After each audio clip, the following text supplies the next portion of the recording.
Números, capítulo 1. O Eterno falou a Moisés, no deserto do Sinai, na tenda do encontro, no primeiro dia do segundo mês, no segundo ano após a saída do Egito. Ele disse: Conte a congregação de Israel por clãs e famílias, anotando os nomes de todos os homens. Você e Arão devem registrar, grupo por grupo, todos os homens com 25 anos ou mais que estejam aptos a alistar-se no exército. Escolha um homem de cada tribo, que seja o líder da sua família, para ajudar vocês. Estes são os nomes de seus novos auxiliares. De Ruben, Elisur, filho de Sedeur. De Simeão, Selumiel, filho de Zurizadai. De Judá, Naasson, filho de Aminadab. De Issacar, Natanael, filho de Zuar. De Zebulon, Eliabe, filho de Elon. Dos filhos de José, de Efraim, Elisama, filho de Amiúde. De Manassés, Gamaliel, filho de Pedazur. De Benjamim, Abidã, filho de Gideone. De Dan, Aizer, filho de Amizadai. De Azer, Pagiel, filho de Ocrã. De Gade, Eliasaf, filho de Deuel. De Naphtali, Aira, filho de Enã. Esses foram os homens escolhidos da congregação, líderes de suas tribos, chefes das divisões militares de Israel. Moisés e Arão convocaram os homens que foram nomeados para ajudá-los e reuniram toda a congregação no primeiro dia do segundo mês. Todos os israelitas se registraram em suas tribos, de acordo com a família de seus antepassados, anotando o nome dos que tinham 25 anos ou mais, como o Eterno havia ordenado a Moisés. Ele os contou no deserto do Sinai. Os descendentes de Ruben, primeiro filho de Israel. Os homens foram contados um a um, todos os homens com 25 anos ou mais que fossem capazes de combater no exército, registrados por tribo, de acordo com a família dos seus antepassados. A tribo de Ruben registrou 46.500. Os descendentes de Simeão.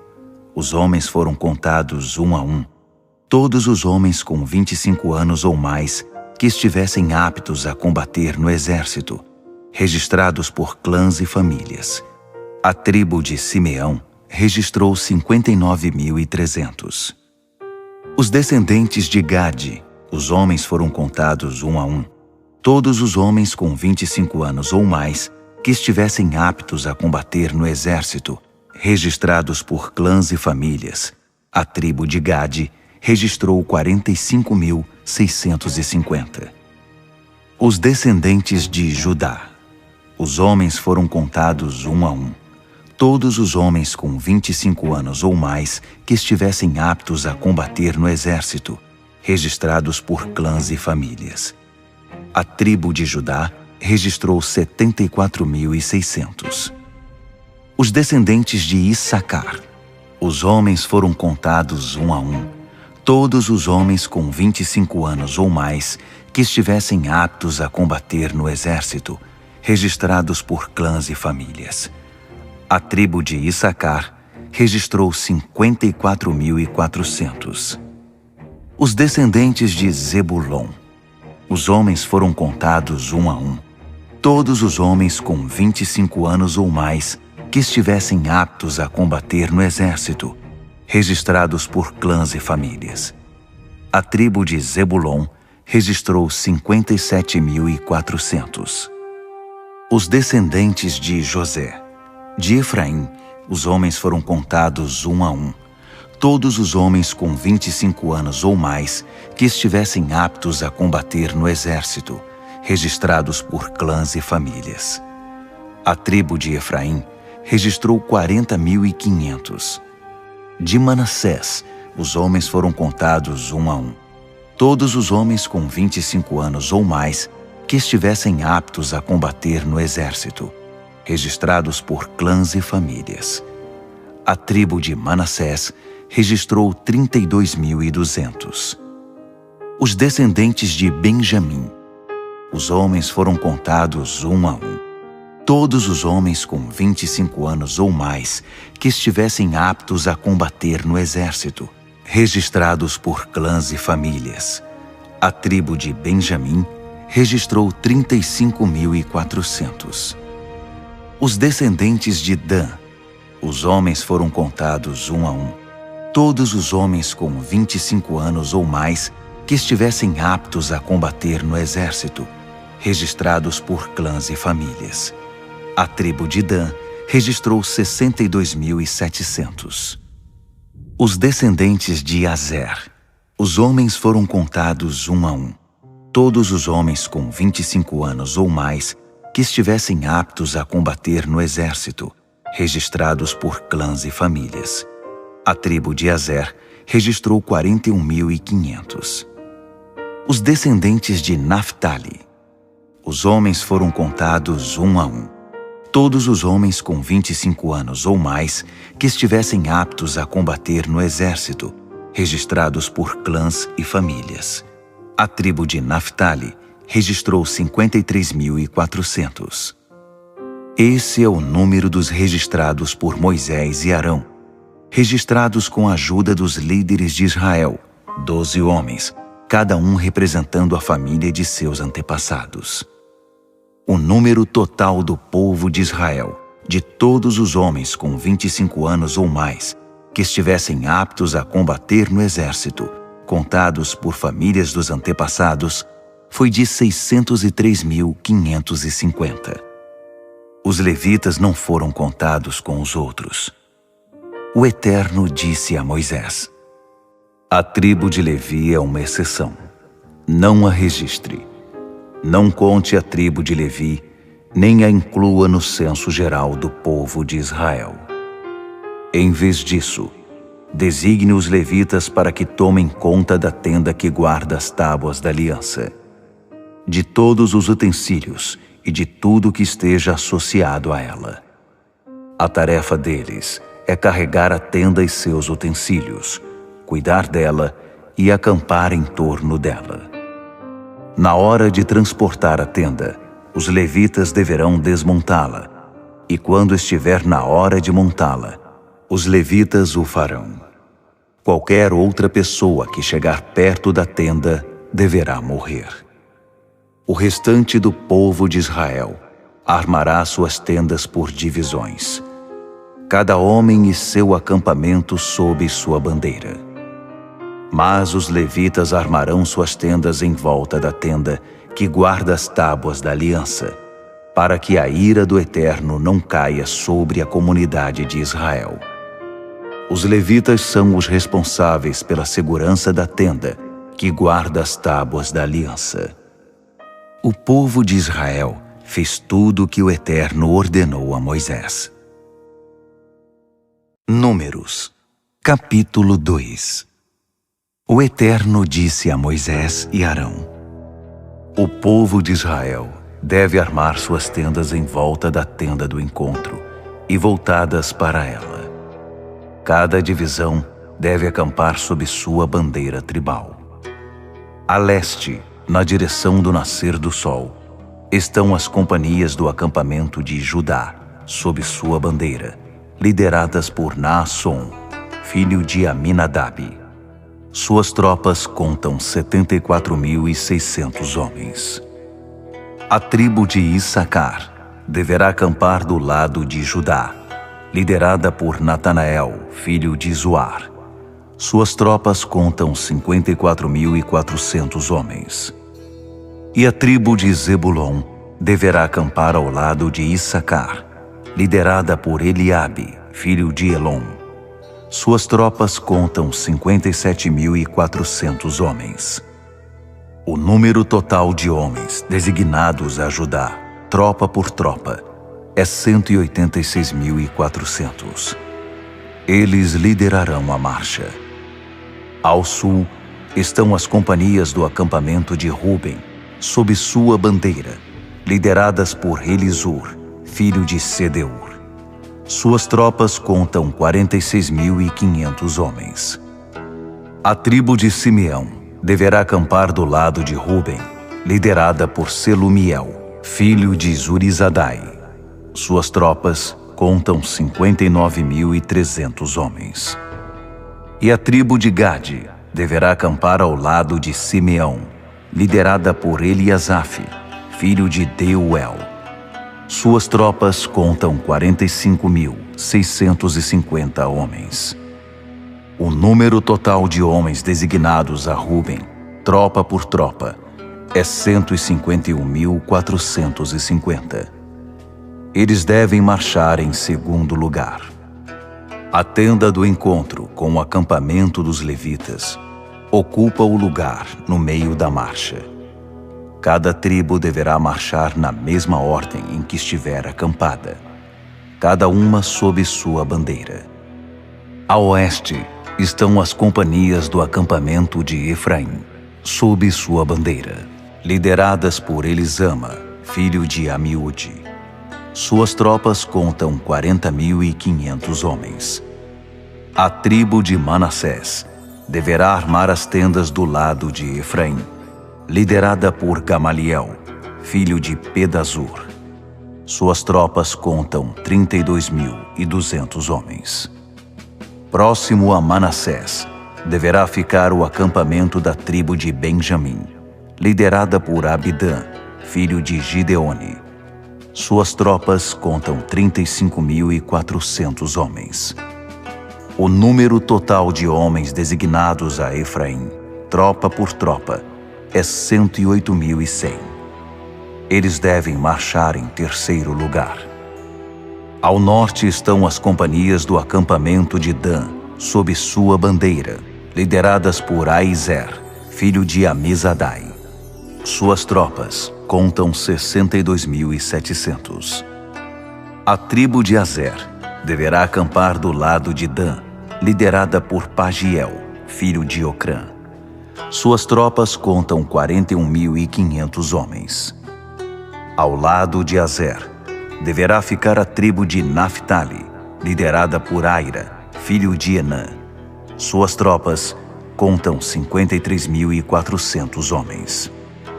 O número total de homens designados ao acampamento de Dan, tropa por tropa, é 157.600. Eles devem marchar sob sua bandeira em último lugar. Esses são os homens do povo de Israel, contados de acordo com a família de seus antepassados. O número total de homens nos acampamentos, contados tropa por tropa, é de 603.550. Seguindo a ordem do Eterno, dada a Moisés, os levitas não foram contados com o restante de Israel. O povo de Israel fez tudo conforme o Eterno ordenou a Moisés. Eles acamparam sob suas respectivas bandeiras e marcharam em ordem por tribo, de acordo com a família de seus antepassados. Números, capítulo 3. Esta é a árvore genealógica de Arão e Moisés, referente à época em que o Eterno falou com Moisés no Monte Sinai. Os nomes dos filhos de Arão eram Nadab, o mais velho, Abiú, Eleazar e Itamar, sacerdotes ungidos que foram ordenados para servir nesse ministério. Mas Nadab e Abiú caíram mortos na presença do Eterno, quando ofereceram sacrifícios não autorizados a ele no deserto do Sinai. Eles não deixaram filhos. Por isso, apenas Eleazar e Itamar serviram como sacerdotes durante o tempo de vida de seu pai Arão. O Eterno ordenou a Moisés: faça vir à frente a tribo de Levi e apresente os levitas a Arão para que possam ajudá-lo. Eles devem servir a Arão e a toda a congregação na tenda do encontro, fazendo o trabalho da habitação. Eles serão responsáveis por todos os utensílios da habitação, administrando as questões relativas a ela quando o povo de Israel vier cumprir suas obrigações. dedique os levitas a Arão e seus filhos. Eles estão sendo designados seus auxiliares exclusivos. Arão e seus filhos foram designados para ministrar como sacerdotes, e qualquer pessoa que tentar abrir caminho à força para ocupar esse cargo será condenada à morte. O Eterno disse também a Moisés: Tomei os levitas do meio do povo de Israel como substitutos de todos os primogênitos israelitas. Os levitas pertencem a mim. Todos os primogênitos são meus. Quando matei os primogênitos do Egito, consagrei para meu uso todos os primogênitos de Israel, humanos ou não. Eles me pertencem. Eu sou o Eterno. O Eterno ordenou a Moisés no deserto do Sinai: Conte os levitas por famílias e clãs. Conte todos os levitas do sexo masculino, a partir de 1 mês de idade. Moisés os contou, exatamente conforme a instrução do Eterno. Estes são os nomes dos filhos de Levi: Gerson, Coate e Merari. Estes são os nomes dos clãs gersonitas: Libni e Simei. Os filhos de Coate por clãs: Amrão, Izar, Hebron e Uziel. Os filhos de Merari por clãs: Mali e Muzi. Esses são os clãs de Levi, família por família. Gerson foi o antepassado dos clãs de Libni e Simei, conhecidos como os clãs gersonitas. Todos os do sexo masculino, a partir de 1 mês de idade, contavam 7.500. Os clãs gersonitas estavam acampados no oeste, por trás da habitação, liderados por Eliasaf, filho de Lael. Na tenda do encontro, os gersonitas eram responsáveis pela manutenção da habitação, da sua cobertura, da cortina da entrada da tenda do encontro, das cortinas externas do pátio, da cortina da entrada do pátio que está em volta da habitação e do altar e das cordas. Em resumo, tudo que estava associado a esse serviço. Coate foi o antepassado dos clãs dos Amramitas, dos Izaritas, dos Hebronitas e dos Uzielitas. Eles eram conhecidos como clãs coatitas. O número de todos os do sexo masculino que tinham 1 mês de idade ou mais era 8.600. Os coatitas eram responsáveis pelo santuário. Os clãs coatitas ficavam acampados no lado sul da habitação, liderados por Elisafã, filho de Uziel. Eles eram responsáveis por carregar a arca, a mesa, o candelabro, os altares, os utensílios do santuário usados na adoração e a cortina, tudo o que estava associado a esse serviço. Eleazar, filho do sacerdote Arão, supervisionava os líderes dos levitas e todos os responsáveis pelo santuário. Merari foi o antepassado dos clãs dos Malitas e dos Musitas, conhecidos como clãs Meraritas. O número de todos os do sexo masculino que tinham 1 mês de idade ou mais era 6.200. Eram liderados por Zuriel, filho de Abiail, e ficavam acampados no lado norte da habitação. Os Meraritas eram responsáveis pelas armações da habitação, seus travessões, colunas, bases e todo o seu equipamento, tudo que estava associado a esse serviço, como também pelas colunas do pátio que está em volta da habitação, com suas bases, estacas e cordas. Moisés, Arão e seus filhos ficavam acampados no lado leste da habitação, na direção do sol nascente, à entrada da tenda do encontro. Eles eram responsáveis pelo santuário e pelos rituais de adoração. Qualquer outra pessoa que tentasse realizar essas funções seria condenada à morte. O número total de levitas contados, segundo a ordem do Eterno a Moisés e Arão, clã por clã, todos os do sexo masculino com 1 mês de idade ou mais, foi de 22.000. o Eterno ordenou a Moisés: conte todos os primogênitos do povo de Israel que tenham 1 mês de idade ou mais. Faça um registro dos seus nomes e então separe os levitas para mim. Lembre-se, eu sou o Eterno. No lugar de todos os primogênitos de Israel, bem como as primeiras crias dos animais dos levitas, no lugar dos animais pertencentes ao povo. Eu sou o Eterno. Em obediência à ordem do Eterno, Moisés contou todos os primogênitos do povo de Israel. O número total de primogênitos de 1 mês de idade ou mais, registrados nome por nome, foi de 22.273. O Eterno instruiu a Moisés: aceite os levitas no lugar de todos os primogênitos de Israel, e as primeiras crias dos animais no lugar dos animais deles. Os levitas são meus, eu sou o Eterno. Faça o resgate dos 273 primogênitos dos israelitas que excedem o número de levitas, ao valor de 60 gramas de prata para cada um, conforme o padrão do santuário. Entregue o dinheiro a Arão e seus filhos pelo resgate do excedente de israelitas. Moisés recolheu o dinheiro do resgate do excedente de israelitas em relação aos levitas. Dos 273 primogênitos dos israelitas, ele recolheu quase 16 quilos de prata. Moisés entregou o dinheiro do resgate a Arão e seus filhos, como o Eterno havia ordenado. Números, capítulo 4. O Eterno ordenou a Moisés e Arão: contem a linhagem coatita dos levitas por clã e família. Registrem todos os homens entre 30 e 50 anos de idade, todos os que estão aptos para o ministério na tenda do encontro. Este é o serviço na tenda do encontro: cuidar das coisas santíssimas. Quando o acampamento estiver pronto para partir, Arão e seus filhos devem entrar, retirar o véu protetor e cobrir a arca da aliança com ele.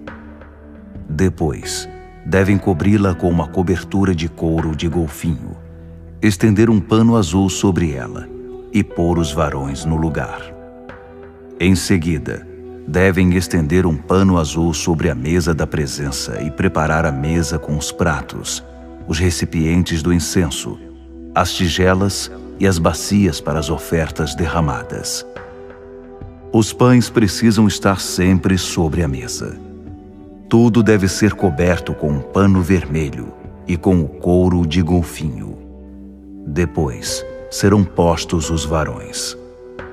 Devem cobrir com um pano azul o candelabro e as lâmpadas, as tesouras de aparo, os apagadores e os jarros de suprimento de óleo.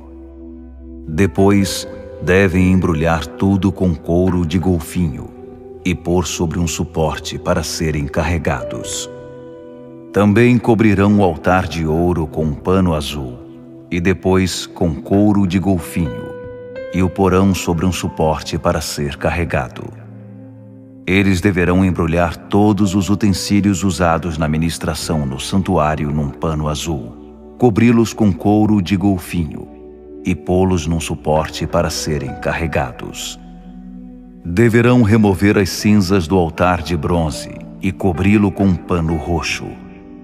Ajeitarão sobre ele todos os utensílios da ministração no altar: os braseiros, os garfos, as pás e as bacias e tudo mais, e os cobrirão com couro de golfinho.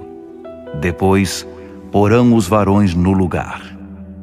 Quando Arão e seus filhos terminarem de cobrir todos os utensílios e artigos sagrados, e o acampamento estiver pronto para partir, os coatitas se apresentarão para carregá-los. Mas não poderão tocar as coisas sagradas, para que não morram. Os coatitas são responsáveis por carregar todos os objetos que estão na tenda do encontro. Eleazar, filho do sacerdote Arão, será responsável pelo óleo para a iluminação, pelo incenso aromático, pela oferta costumeira de cereal e pelo óleo da unção. Ele será responsável por toda a habitação e tudo o que há nela, até mesmo os seus utensílios e os artigos sagrados. O Eterno disse também a Moisés e Arão: Não deixem que os clãs dos coatitas sejam eliminados entre os levitas. Vocês deverão protegê-los, para que eles não morram quando se aproximarem das coisas santíssimas. Para protegê-los, Arão e seus filhos deverão entrar antes deles no santuário e indicar a cada homem sua responsabilidade e o que ele deverá carregar. Mas os coatitas não poderão entrar para ver as coisas sagradas, nem mesmo por um momento. Se o fizerem, morrerão. O Eterno ordenou a Moisés: Conte também os gersonitas, tribo por tribo, de acordo com as famílias de seus antepassados. Registre todos os homens entre 30 e 50 anos de idade que estão aptos para o ministério na tenda do encontro. Os gersonitas, por família e clã, irão carregar os equipamentos pesados, as cortinas internas do santuário e a tenda do encontro, a cobertura da tenda e a cobertura externa de couro de golfinho, as cortinas da entrada da tenda, as cordas, todos os utensílios usados no seu serviço. Os gersonitas têm a incumbência de fazer todo o trabalho associado a essas coisas. A tarefa de levantar e carregar será realizada sob a supervisão de Arão e seus filhos, que determinarão o que cada um deverá carregar. Esse é o trabalho dos clãs gersonitas na tenda do encontro. Itamar, filho do sacerdote Arão, supervisionará o trabalho deles. Conte os meraritas, segundo as famílias de seus antepassados. Conte todos os homens entre 30 e 50 anos de idade, que estão aptos para o ministério na tenda do encontro. Esta será a responsabilidade deles em seu serviço na tenda do encontro: carregar as armações da habitação, os travessões, colunas e bases, bem como as colunas do pátio em volta da habitação com suas bases, estacas e cordas, e todos os utensílios associados a esse serviço. Deve ser mostrado a cada homem exatamente o que ele deve carregar. Essa será a responsabilidade dos clãs meraritas em seu serviço na tenda do encontro, sob a supervisão de Itamar, filho do sacerdote Arão. Moisés, Arão e os líderes da congregação contaram os coatitas segundo seus clãs e famílias. Todos os homens entre 30 e 50 anos de idade que estavam aptos para o ministério na tenda do encontro, contados segundo seus clãs, eram 2.750. Esse foi o total de homens dos clãs coatitas que serviam na tenda do encontro. Moisés e Arão os registraram, como o Eterno havia ordenado a Moisés. Os gersonitas foram registrados segundo seus clãs e famílias. Todos os homens entre 30 e 50 anos de idade que estavam aptos para o ministério na tenda do encontro, contados segundo seus clãs, eram 2.630. Esse foi o total de homens dos clãs gersonitas que serviam na tenda do encontro. Moisés e Arão os registraram, como o Eterno havia ordenado a Moisés. Os meraritas foram registrados segundo seus clãs e famílias. Todos os homens entre 30 e 50 anos de idade que estavam aptos para o ministério na tenda do encontro, contados segundo seus clãs, eram 3.200. Esse foi o total de homens dos clãs gersonitas que serviam na tenda do encontro. Moisés e Arão os registraram, como o Eterno havia ordenado a Moisés.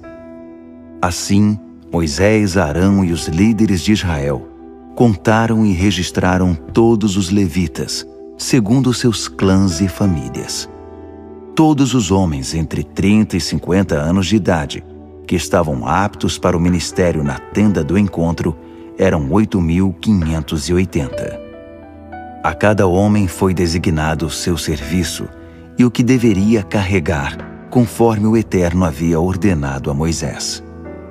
Essa é a história da contagem e registro dos levitas, como o Eterno havia ordenado a Moisés. Números, capítulo 5. O Eterno disse a Moisés: ordene ao povo de Israel que retire do acampamento qualquer pessoa que tiver doença de pele infecciosa, qualquer pessoa que tiver fluxo ou qualquer pessoa que estiver ritualmente impura por haver tocado um cadáver.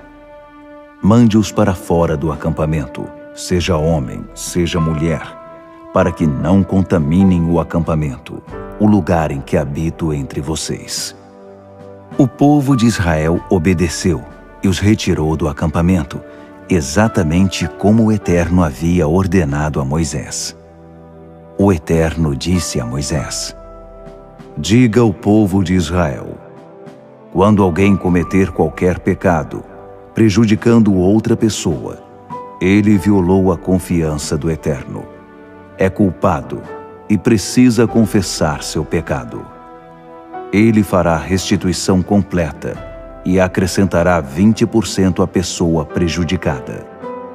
Se a pessoa prejudicada não tiver parentes próximos que possam receber a restituição, esta pertencerá ao Eterno e deverá ser entregue ao sacerdote, junto com o carneiro com que se fará a expiação. Todas as ofertas sagradas que o povo de Israel apresentar ao sacerdote pertencem ao sacerdote.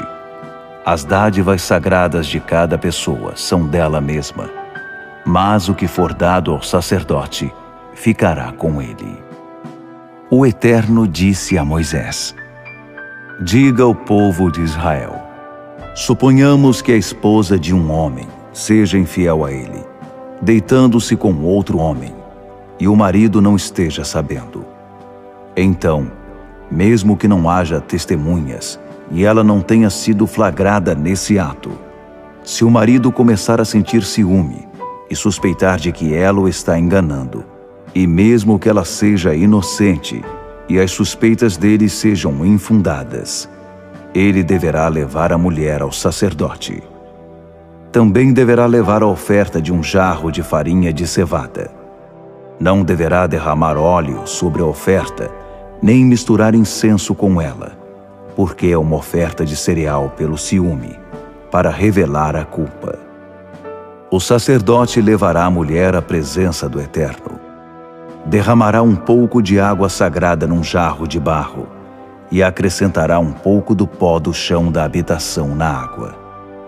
Depois que tiver levado a mulher à presença do Eterno, o sacerdote deverá descobrir o cabelo dela e depositar a oferta nas mãos dela, a oferta de cereal pelo ciúme, enquanto ele segura a água amarga que transmite maldição.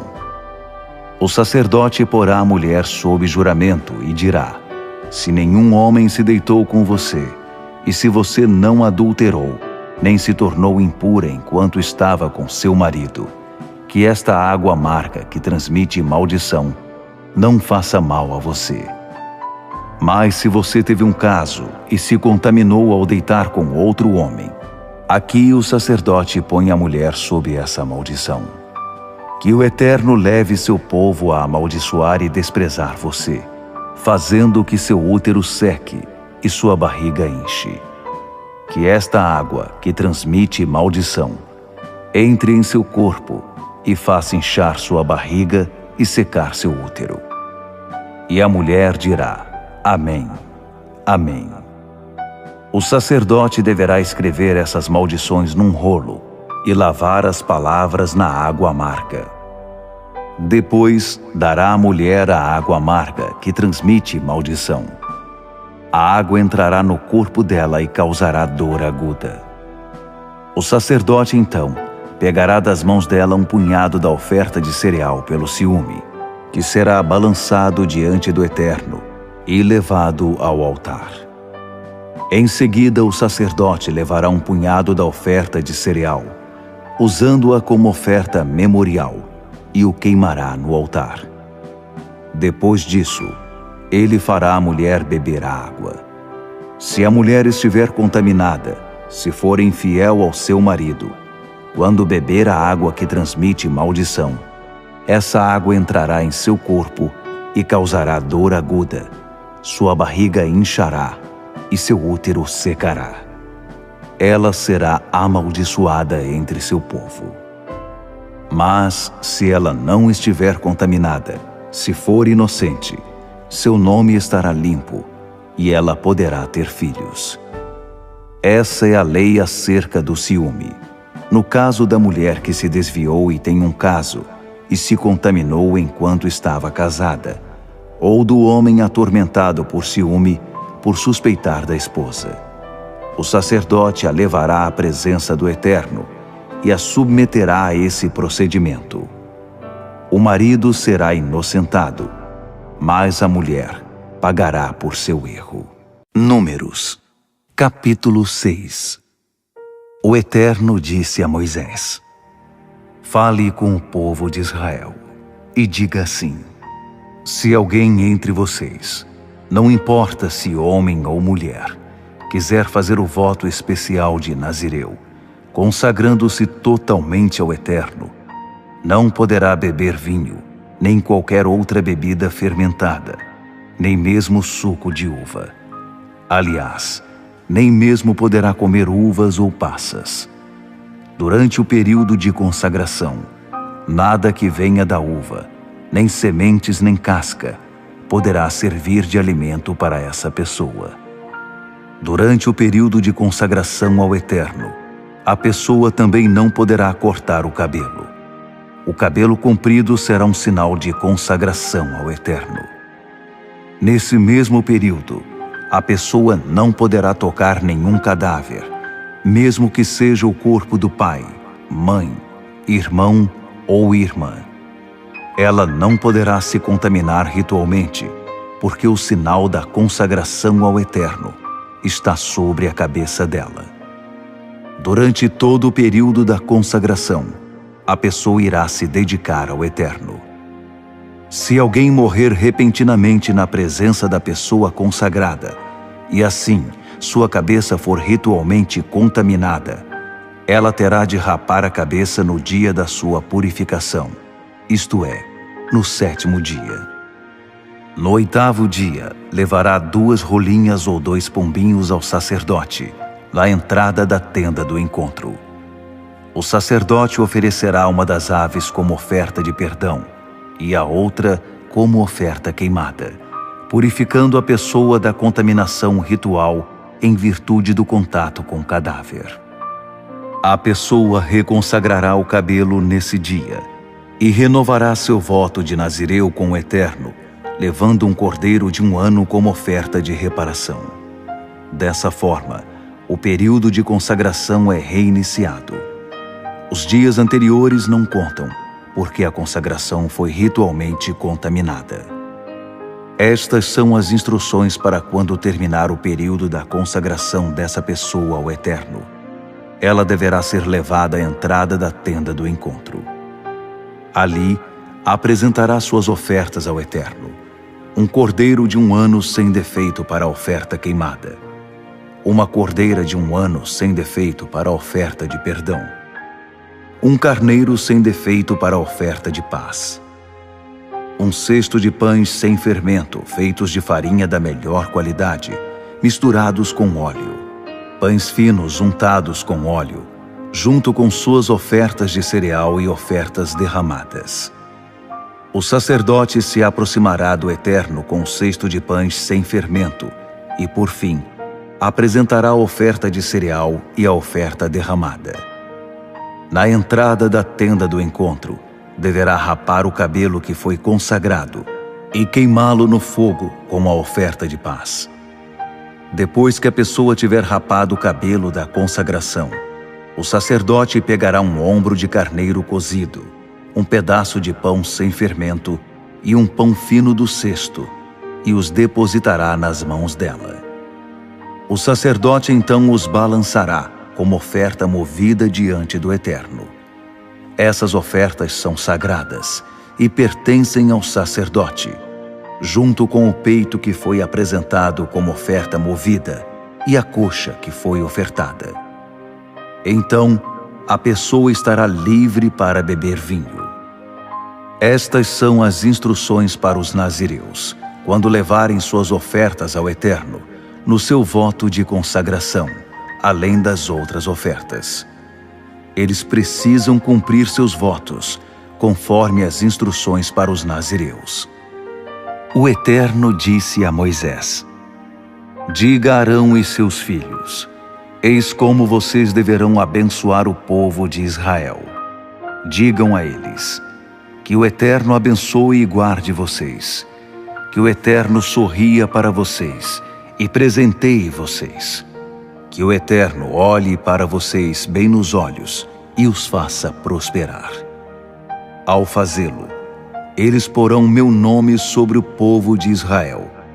Eu darei a confirmação, abençoando-os. Números, capítulo 7. Quando terminou de levantar a habitação, Moisés a ungiu e consagrou, com todos os seus utensílios.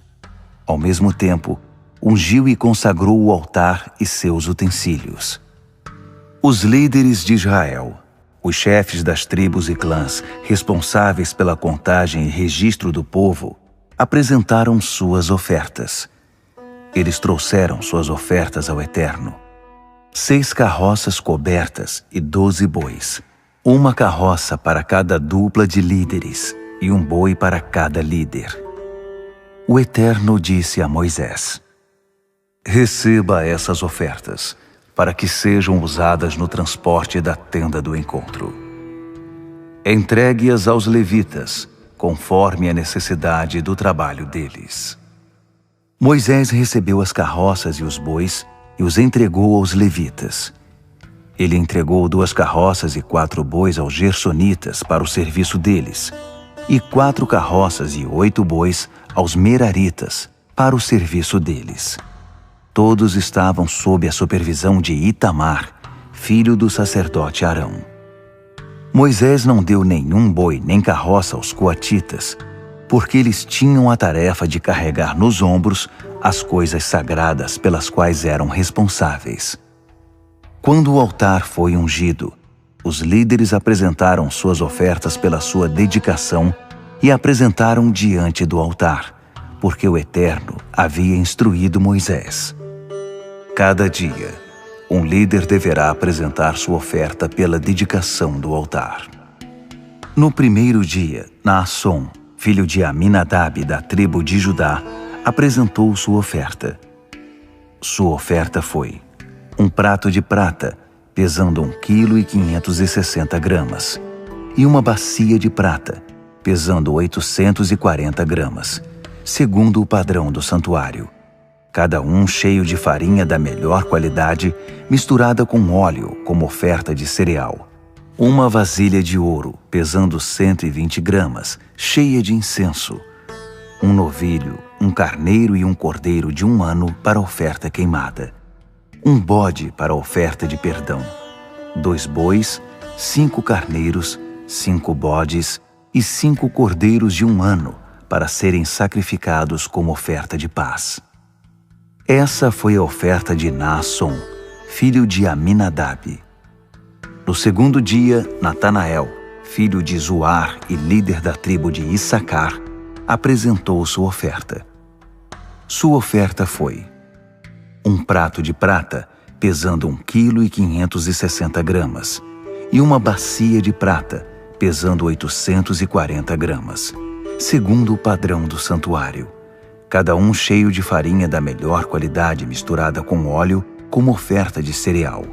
Uma vasilha de ouro pesando 120 gramas, cheia de incenso. Um novilho, um carneiro e um cordeiro de 1 ano para a oferta queimada. Um bode para a oferta de perdão, 2 bois, 5 carneiros, 5 bodes e 5 cordeiros de 1 ano, para serem sacrificados como oferta de paz. Essa foi a oferta de Natanael, filho de Zuar. No terceiro dia, Eliabe, filho de Elom e líder da tribo de Zebulon, apresentou sua oferta. Sua oferta foi um prato de prata, pesando 1,560 kg, e uma bacia de prata, pesando 840 gramas, segundo o padrão do santuário, cada um cheio de farinha da melhor qualidade, misturada com óleo como oferta de cereal. Uma vasilha de ouro, pesando 120 gramas, cheia de incenso. Um novilho, um carneiro e um cordeiro de 1 ano para a oferta queimada. Um bode para a oferta de perdão. 2 bois, 5 carneiros, 5 bodes e 5 cordeiros de 1 ano para serem sacrificados como oferta de paz. Essa foi a oferta de Eliabe, filho de Elom. No quarto dia, Elisur, filho de Sedeur e líder da tribo de Ruben, apresentou sua oferta. Sua oferta foi um prato de prata, pesando 1,560 kg, e uma bacia de prata, pesando 840 gramas, segundo o padrão do santuário, cada um cheio de farinha da melhor qualidade, misturada com óleo como oferta de cereal. Uma vasilha de ouro, pesando 120 gramas, cheia de incenso. Um novilho, um carneiro e um cordeiro de 1 ano para a oferta queimada. Um bode para a oferta de perdão. 2 bois, 5 carneiros, 5 bodes e 5 cordeiros de 1 ano para serem sacrificados como oferta de paz. Essa foi a oferta de Elisur, filho de Sedeur. No quinto dia, Selumiel, filho de Zurizadai e líder da tribo de Simeão, apresentou sua oferta. Sua oferta foi um prato de prata, pesando 1,560 kg, e uma bacia de prata, pesando 840 gramas, segundo o padrão do santuário, cada um cheio de farinha da melhor qualidade, misturada com óleo como oferta de cereal.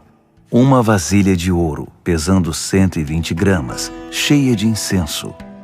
Um novilho, um carneiro e um cordeiro de 1 ano para a oferta queimada. Um bode para a oferta de perdão. 2 bois, 5 carneiros, 5 bodes e 5 cordeiros de 1 ano para serem sacrificados como oferta de paz. Essa foi a oferta de Selumiel, filho de Zurizadai. No sexto dia, Eliasaf, filho de Deuel e líder da tribo de Gade, apresentou sua oferta. Sua oferta foi um prato de prata, pesando 1,560 kg, e uma bacia de prata, pesando 840 gramas, segundo o padrão do santuário, cada um cheio de farinha da melhor qualidade, misturada com óleo como oferta de cereal. Uma vasilha de ouro, pesando 120 gramas, cheia de incenso. Um novilho, um carneiro e um cordeiro de 1 ano para a oferta queimada. Um bode para a oferta de perdão. 2 bois, 5 carneiros, 5 bodes e 5 cordeiros de 1 ano para serem sacrificados como oferta de paz. Essa foi a oferta de Eliasaf, filho de Deuel. No sétimo dia, Elisama, filho de Amiúde e líder da tribo de Efraim, apresentou sua oferta. Sua oferta foi um prato de prata, pesando 1,560 kg, e uma bacia de prata, pesando 840 gramas, segundo o padrão do santuário, cada um cheio de farinha da melhor qualidade, misturada com óleo como oferta de cereal. Uma vasilha de ouro, pesando 120 gramas, cheia de incenso. Um novilho, um carneiro e um cordeiro de 1 ano para a oferta queimada. Um bode para a oferta de perdão. 2 bois, 5 carneiros, 5 bodes e 5 cordeiros de 1 ano para serem sacrificados como oferta de paz. Essa foi a oferta de Elisama, filho de Amiúde. No 8º dia, Gamaliel, filho de Pedazur, e líder da tribo de Manassés, apresentou sua oferta. Sua oferta foi um prato de prata, pesando 1,560 kg, e uma bacia de prata, pesando 840 gramas, segundo o padrão do santuário, cada um cheio de farinha da melhor qualidade, misturada com óleo como oferta de cereal. Uma vasilha de ouro, pesando 120 gramas, cheia de incenso. Um novilho, um carneiro e um cordeiro de 1 ano para oferta queimada. Um bode para oferta de perdão. 2 bois, 5 carneiros, 5 bodes e 5 cordeiros de 1 ano para serem sacrificados como oferta de paz. Essa foi a oferta de Gamaliel, filho de Pedazur. No 9º dia, Abidã, filho de Gideone e líder da tribo de Benjamim, apresentou sua oferta. Sua oferta foi um prato de prata, pesando 1,560 kg, e uma bacia de prata, pesando 840 gramas, segundo o padrão do santuário, cada um cheio de farinha da melhor qualidade, misturada com óleo como oferta de cereal. Uma vasilha de ouro, pesando 120 gramas, cheia de incenso. Um novilho, um carneiro e um cordeiro de 1 ano para oferta queimada. Um bode para oferta de perdão. 2 bois, 5 carneiros, 5 bodes e 5 cordeiros de 1 ano para serem sacrificados como oferta de paz.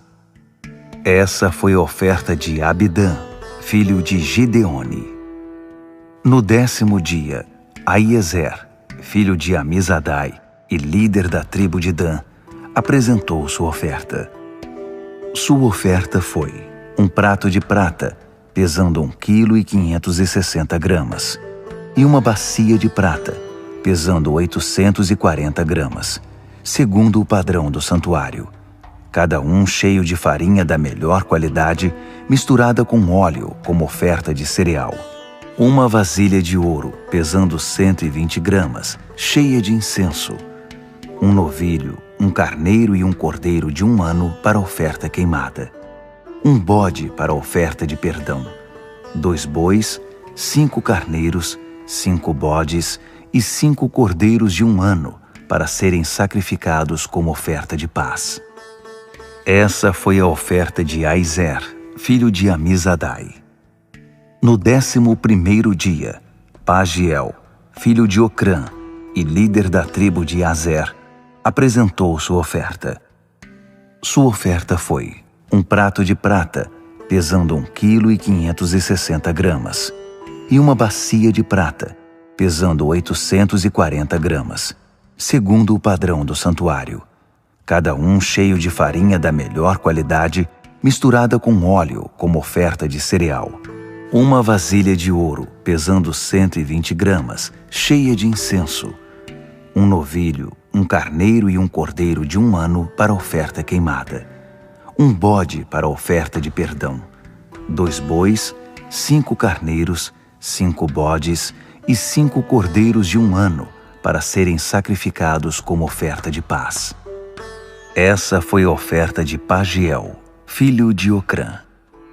No 12º dia, Aira, filho de Enã e líder da tribo de Naphtali, apresentou sua oferta. Sua oferta foi um prato de prata, pesando 1,560 kg, e uma bacia de prata, pesando 840 gramas, segundo o padrão do santuário, cada um cheio de farinha da melhor qualidade, misturada com óleo como oferta de cereal. Uma vasilha de ouro, pesando 120 gramas, cheia de incenso. Um novilho, um carneiro e um cordeiro de 1 ano para oferta queimada. Um bode para oferta de perdão.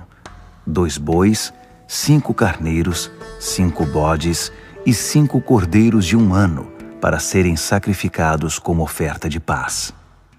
Essa foi a oferta de Aira, filho de Enã. Essas foram as ofertas de dedicação dos líderes de Israel quando o altar foi ungido: 12 pratos de prata, 12 bacias de prata, 12 vasilhas de ouro.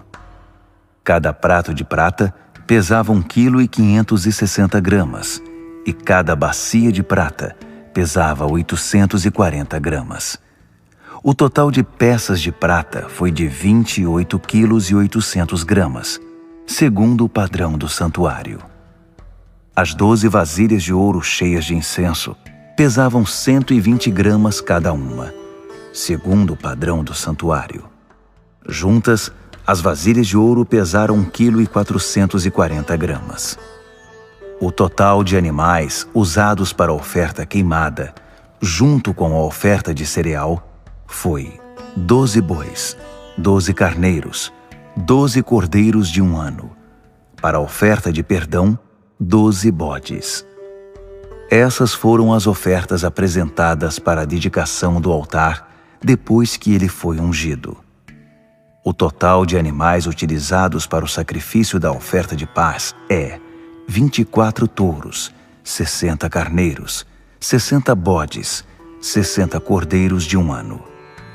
Essas foram as ofertas para a dedicação do altar depois que ele foi ungido.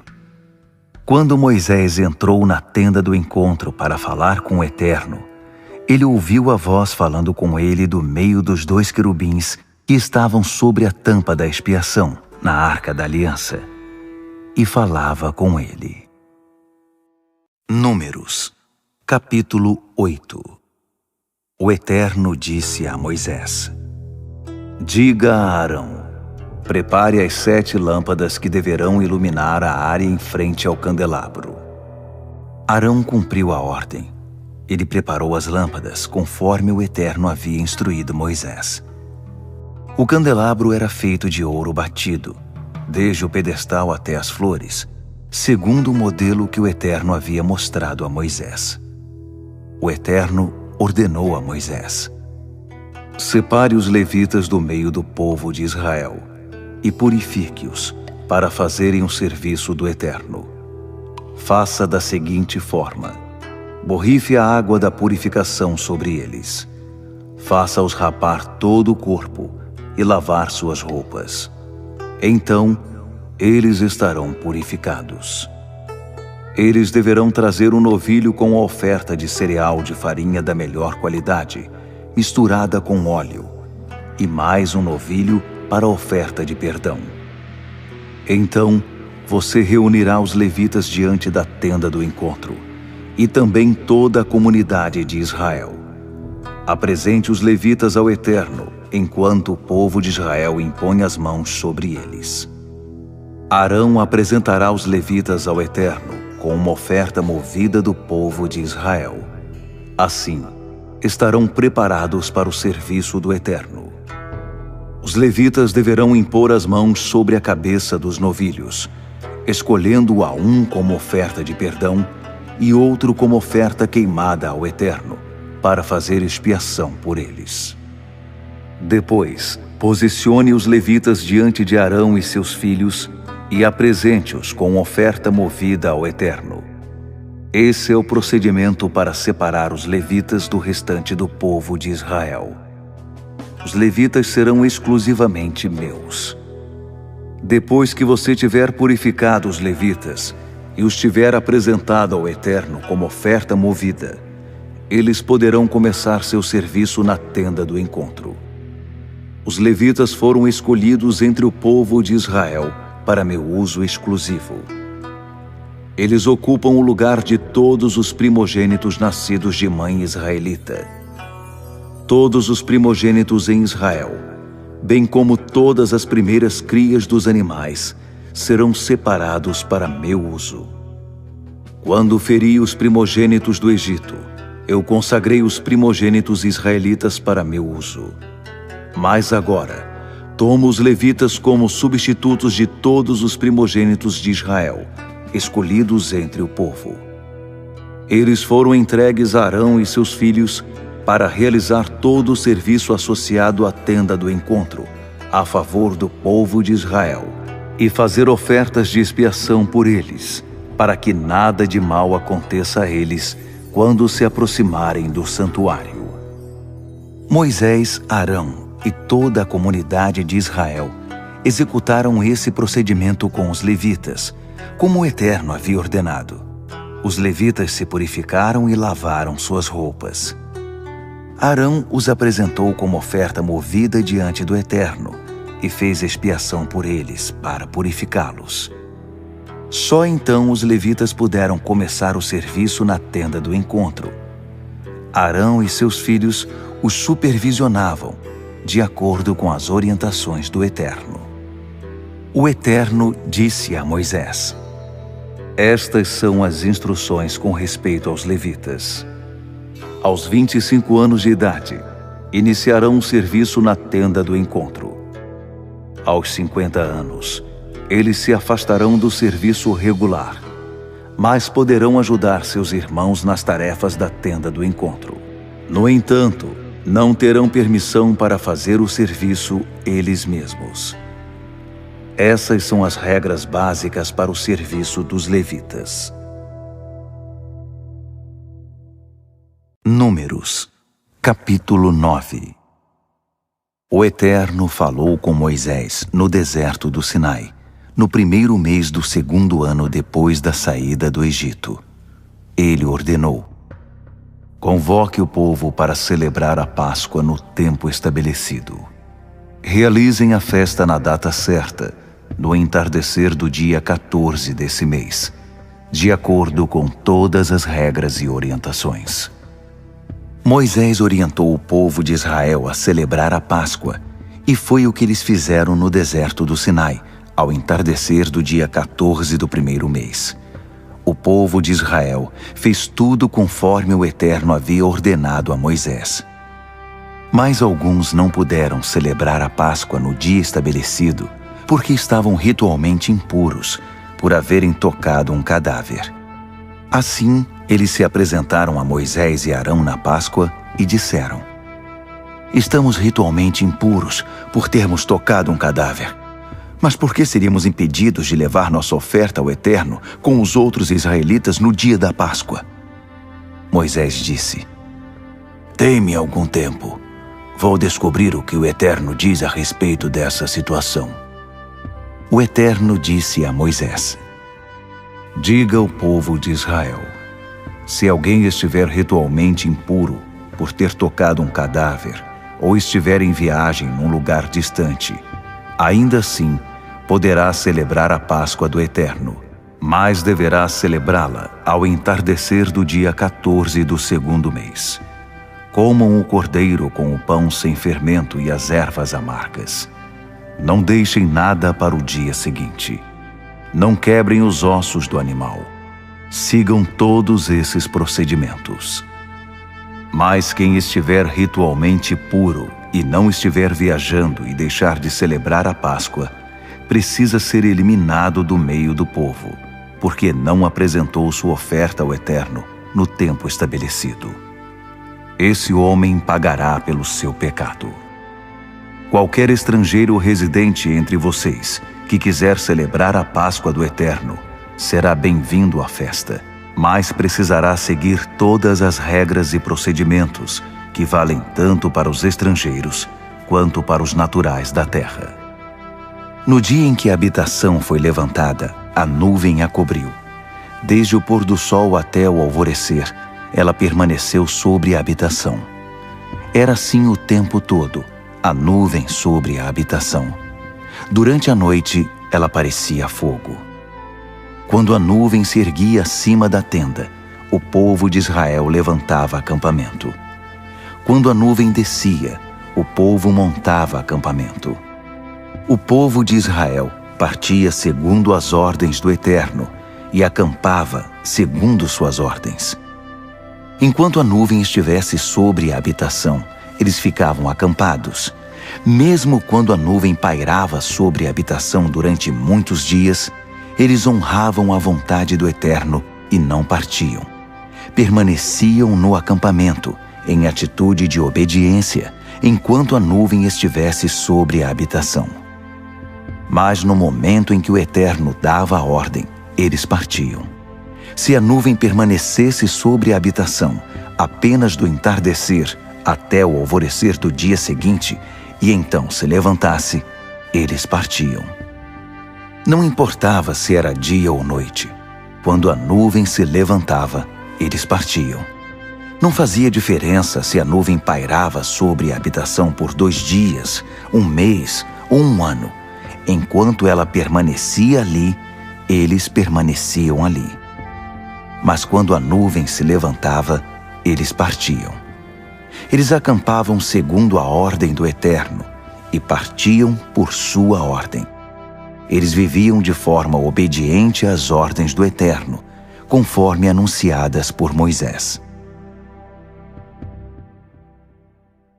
Números, capítulo 10. O Eterno ordenou a Moisés: faça 2 cornetas de prata batida. Use-as para reunir a congregação e dar a ordem de partida ao acampamento. Quando você as tocar, toda a comunidade se reunirá à entrada da tenda do encontro. Quando uma corneta der um toque breve, esse é o sinal para os líderes, os chefes dos clãs se reunirem. Quando der um toque longo, é o sinal para partir. Ao primeiro toque, as tribos acampadas a leste deverão partir. Ao segundo toque, os acampamentos ao sul deverão partir. Os toques longos são sinais de partida. O toque de corneta para reunir a assembleia será diferente do sinal para partir. Os filhos de Arão, os sacerdotes, são responsáveis por tocar as cornetas. Será tarefa deles por todas as gerações. Quando vocês forem à guerra contra um agressor, deem um toque longo de corneta para que o Eterno olhe por vocês e os livre do inimigo. Em tempos de celebração, nas festas fixas e nas festas de lua nova, toquem as cornetas sobre as ofertas queimadas e sobre as ofertas de paz. Elas manterão sua atenção no Eterno. Eu sou o Eterno, o seu Deus. No 2º ano, no dia 20 do 2º mês, a nuvem se levantou de sobre a habitação que guarda as tábuas da aliança. A bandeira do acampamento de Judá ia à frente, fileira após fileira, sob o comando de Naasson, filho de Aminadab. Natanael, filho de Zuar, comandava as tropas da tribo de Issacar, e Eliabe, filho de Elom, comandava as tropas da tribo de Zebulon. Assim que a habitação era desarmada, os gersonitas e meratitas partiam, carregando a habitação. A bandeira do acampamento de Ruben vinha em seguida, com Elisur, filho de Sedeur, no comando. Selumiel, filho de Zurizadai, comandava as tropas da tribo de Simeão. Eliasaf, filho de Deuel, comandava as tropas da tribo de Gade. Então, os coatitas partiam, carregando as coisas sagradas. No momento em que eles chegavam à parada seguinte, a habitação já estava armada. A bandeira da tribo de Efraim partia em seguida, comandada por Elisama, filho de Amiúde. Gamaliel, filho de Pedazur, comandava as tropas da tribo de Manassés. Abidã, filho de Gideone, comandava as tropas da tribo de Benjamim. Finalmente, sob a bandeira da tribo de Dan, partia a retaguarda de todos os acampamentos, com Aizer, filho de Amizadai, no comando. Pagiel, filho de Ocrã, comandava as tropas da tribo de Azer. Aira, filho de Enã, comandava as tropas da tribo de Naphtali.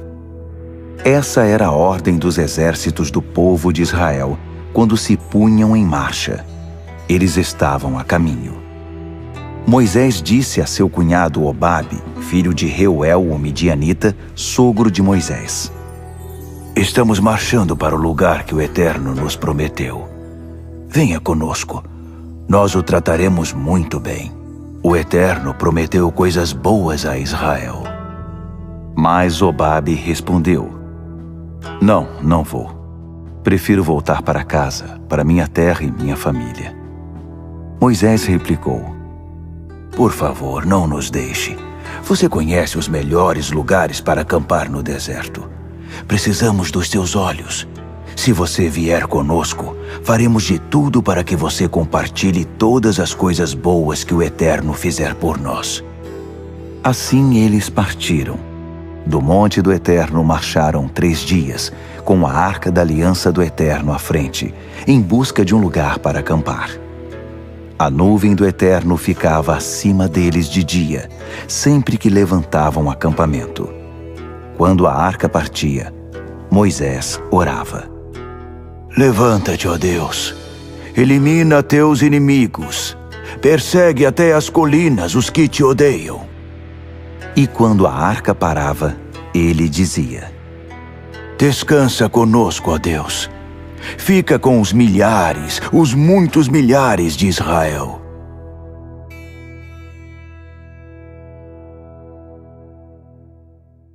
Números, capítulo 11. O povo começou a murmurar da vida difícil, e o Eterno ouviu. Depois que ouviu, sua ira se acendeu. Então irrompeu um fogo que queimou as extremidades do acampamento. O povo suplicou a ajuda de Moisés. Ele orou ao Eterno e o fogo se apagou. Eles chamaram o lugar Taberá, fogo, porque o fogo do Eterno havia queimado contra eles.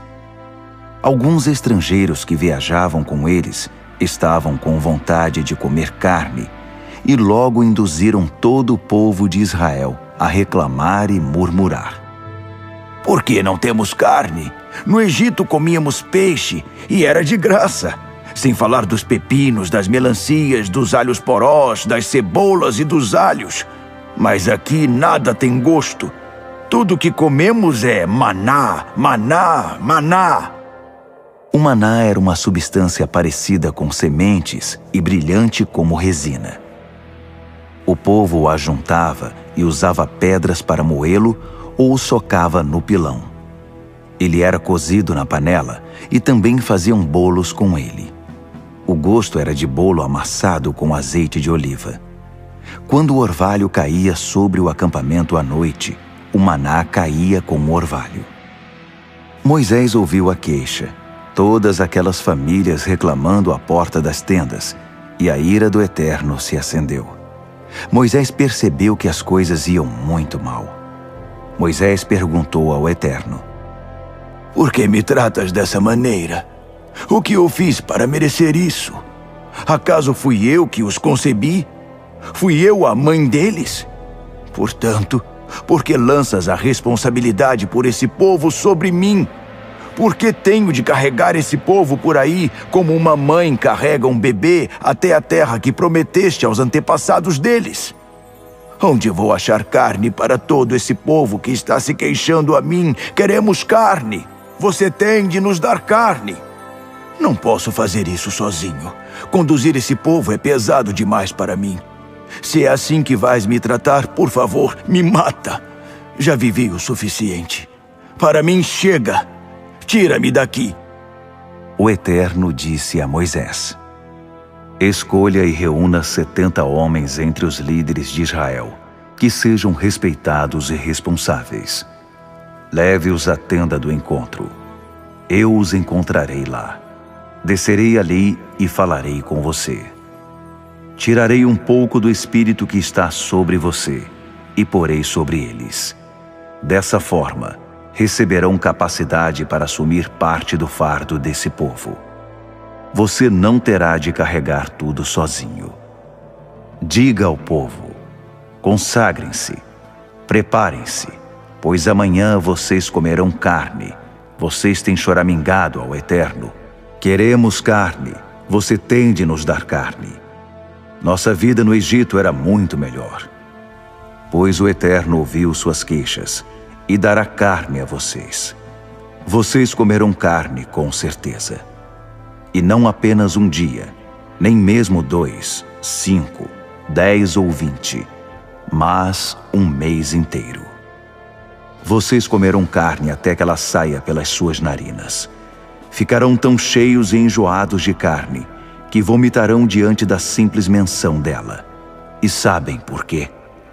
Porque vocês rejeitaram o Eterno, que está aqui entre vocês, e se queixaram a ele, dizendo: por que tivemos de sair do Egito? Moisés retrucou: estou aqui cercado por 600.000 homens e dizes, eu darei carne para eles, carne todos os dias durante um mês. De onde sairá toda essa carne? Mesmo que todo o gado e todos os rebanhos sejam abatidos, será o suficiente? Mesmo que todos os peixes do mar fossem pegos, seria o bastante?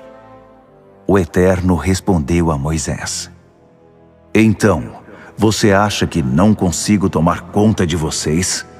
Você logo verá se o que eu digo acontecerá ou não. Moisés saiu e contou ao povo o que o Eterno tinha dito. Ele convocou 70 líderes e os posicionou em volta da tenda. O Eterno desceu numa nuvem e falou a Moisés. Depois, tomou do espírito que estava nele e o distribuiu entre os 70 líderes. Quando o espírito desceu sobre eles, eles profetizaram, mas não continuaram a profetizar. Isso aconteceu apenas uma vez. Enquanto isso, 2 homens, Eldade e Medade, estavam no acampamento. Eles eram líderes, mas não tinham deixado o acampamento para ir à tenda. Mesmo assim, o Espírito veio sobre eles, e eles começaram a profetizar no acampamento. Um jovem correu e contou a Moisés: Eldade e Medade estão profetizando no acampamento. Josué, filho de Num, que era auxiliar de Moisés desde a juventude, disse: Moisés, Senhor, mande-os parar. Mas Moisés disse: você está com ciúme por mim? Eu queria que todo o povo do Eterno fosse profeta. Eu queria que o Eterno pusesse seu espírito em todos eles. Então Moisés e os líderes de Israel voltaram ao acampamento. Um vento enviado pelo Eterno trouxe codornizes do mar, e elas caíram sobre o acampamento, a uma altura de 90 centímetros, num raio de um dia de caminhada em todas as direções. Todo aquele dia, aquela noite e o dia seguinte, o povo ajuntou codornizes, montes enormes de codornizes. O israelita menos esperto ajuntou 10 barris. Eles as espalharam por todo o acampamento para que secassem. Mas enquanto ainda estavam mastigando as codornizes, mal tendo engolido o primeiro bocado, a ira do Eterno se acendeu contra o povo. Ele os feriu com uma praga terrível. Eles chamaram o lugar Kibirote Hataavá, túmulos do desejo. Ali eles enterraram as pessoas que queriam muito comer carne. De Kibirote Hataavá, eles partiram para Azerote e lá ficaram. Números, capítulo 12. Miriam e Arão começaram a se queixar de Moisés. Falaram mal dele porque ele tinha se casado com uma etíope. Diziam: será que o Eterno fala apenas por meio de Moisés? Ele não poderia falar por meio de nós também? Mas o Eterno ouviu a conversa. Ora, Moisés era um homem comedido e humilde, mais que qualquer pessoa que havia na terra. O Eterno imediatamente ordenou a Moisés, Arão e Miriam: saiam vocês 3 e vão à tenda do encontro. Os 3 foram. O Eterno desceu numa coluna de nuvem e se pôs à entrada da tenda. Ele chamou Arão e Miriam perto de si. Quando eles se aproximaram, ele disse: ouçam com muita atenção o que estou dizendo a vocês. Se há um profeta do Eterno entre vocês, eu me revelo a ele em visões. Eu falo com ele em sonhos. Mas não é assim que faço com meu servo Moisés. Ele é responsável por toda a minha casa. Falo com ele na intimidade, em pessoa, com palavras diretas, sem rodeios nem enigmas. Ele vê a própria forma do Eterno. Portanto, por que vocês não mostraram reverência e respeito quando falaram contra meu servo, contra Moisés? A ira do Eterno ardeu contra eles, e ele se retirou. Quando a nuvem se afastou da tenda, aconteceu a desgraça. Miriam estava leprosa, sua pele parecia neve. Arão olhou para Miriam e concluiu: "É lepra." Ele disse a Moisés: Por favor, meu senhor, não seja tão duro contra nós por causa desse pecado tolo e impensado. Por favor, não permita que Miriam pareça um bebê abortado do ventre da mãe, com metade do corpo em decomposição. E Moisés suplicou ao Eterno: Por favor, Deus, eu te peço que a cures. Eu te peço que a cures. O Eterno respondeu a Moisés: Se o pai de Miriam tivesse cuspido no rosto dela, não ficaria ela envergonhada por 7 dias? Isole-a fora do acampamento por 7 dias. Depois, ela poderá ser recebida outra vez na comunidade. Assim Miriam ficou isolada fora do acampamento durante 7 dias. O povo não partiu dali enquanto ela não foi reintegrada ao povo. Só então, o povo partiu de Azarote e armou seu acampamento no deserto de Parã. Números, capítulo 13. O Eterno disse a Moisés: Envie homens para uma missão de reconhecimento da terra de Canaã que estou dando ao povo de Israel. Envie um homem de cada tribo dos seus antepassados, homens experientes e fiéis às suas tribos. Assim Moisés os enviou do deserto de Parã, como o Eterno havia ordenado. Eram todos líderes em Israel, um de cada tribo. Estes eram seus nomes: de Ruben, Samua, filho de Zacur; de Simeão, Safate, filho de Ori; de Judá, Calebe, filho de Jefoné; de Issacar, Igal, filho de José; de Efraim, Oséias, filho de Num; de Benjamim, Paute, filho de Rafu; de Zebulon, Gadiel, filho de Sode; de Manassés, uma tribo de José, Gade, filho de Suzi; de Dan, Amiel, filho de Gemali; de Azer, Setur, filho de Micael; de Naphtali, Nabi, filho de Vofsi; de Gade, Jeuel, filho de Maqui. Esses são os nomes dos homens que Moisés enviou em missão de reconhecimento da terra. Moisés deu a Oséias, salvação, filho de Num, um novo nome: Josué, Deus salva. Antes que partissem para a missão de reconhecimento de Canaã, Moisés os advertiu: Subam através do Neguebe e então entrem na região montanhosa. Observem toda a terra e vejam como ela é. Analisem o povo que vive lá. É forte ou fraco? É numeroso ou pequeno? Observem a terra. É agradável ou ruim? Descrevam as cidades em que eles moram. Elas têm muros ou não são fortificadas? E analisem o solo. É fértil ou inaproveitável? Há florestas na terra? E tentem trazer umas amostras dos produtos da terra. Estamos na estação das primeiras uvas. Depois disso, puseram-se a caminho. Eles observaram a terra desde o deserto de Sim até Reobe, perto de Lebo-Hamate. Sua rota atravessava o deserto de Neguebe e conduzia a Hebron. Ainã, Sesai e Talmai, descendentes do gigante Enaque, viviam ali. Hebron havia sido construída 7 anos antes de Zoan, no Egito. Quando chegaram ao vale de Escol, cortaram um ramo com um único cacho de uvas, e foram necessários 2 homens para carregá-lo pendurado numa vara. Também colheram romãs e figos.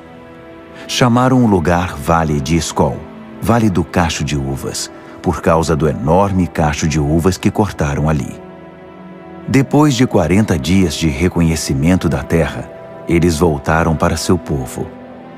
Eles se apresentaram a Moisés e Arão e a toda a congregação de Israel no deserto de Parã, em Cádiz, e fizeram um relato a todo o povo e mostraram os frutos da terra. Então, contaram a história da viagem. Fomos ver a terra como vocês mandaram. Que maravilha! De fato, manam leite e mel ali. Vejam só estes frutos. O único problema é que o povo que vive lá é cruel e suas cidades são enormes e bem fortificadas. Pior ainda, vimos lá os descendentes de Enaque. Os amalequitas estão espalhados pelo Neguebe. Os hititas, os jebuseus e os amorreus ocupam a região montanhosa. Os cananeus estão estabelecidos à margem do mar Mediterrâneo e ao longo do Jordão. Calebe pediu uma parte e disse: Vamos subir e conquistar a terra! Agora! Nós vamos conseguir! Mas os outros disseram: Não podemos atacar aquele povo. Eles são mais fortes que nós. E os boatos começaram a circular entre o povo de Israel. Diziam: Observamos a terra de uma extremidade à outra. É uma terra que devora seus habitantes. Todas as pessoas que vimos lá eram enormes. Imaginem que vimos até os nefilins. Os gigantes de Enaque são descendentes dos nefilins. Diante deles, nos sentimos como gafanhotos.